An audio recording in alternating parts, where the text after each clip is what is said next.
Welcome to Shelby Stitcher. This is Joan Parker showing you how I load a backing on my HQ16 frame. That red thing I just set up on top is called a red snapper, and one uses that instead of pins to adhere their backing to the actual rails. Now I'm showing you that I just push that down with my hand. Now I have both on.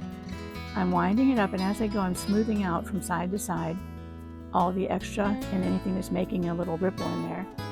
There's a rod through the hem of my leader, and the red snapper just clamps down right over on top of that. Now you see I'm coming up to the seam. This is 2 pieces of flannel. The selvage is at the top and bottom. I sewed the 2 sides with the selvages together to make my seam, and it wasn't rolling on completely square, so I just go and massaged along the side there until that seam is completely lined up with the top of my rail. You can see that it is, and then I continue winding. Then I'm going to be using a magnetic toolbar to hold my top up until I can get around to the back so that I don't lose it again.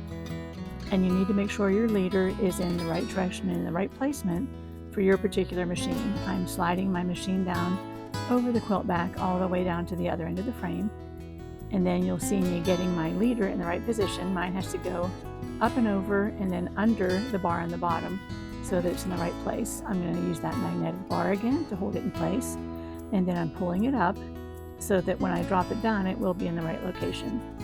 Now my rails do not have an actual handle on them for turning. I have to do it by hand, which is not a hardship. I'm just explaining the process. So I'm using those magnetic toolbars again to hold it in place. I line that selvage edge up on the top. I start about in the middle, and I use the heel of my hand to push that red snapper on.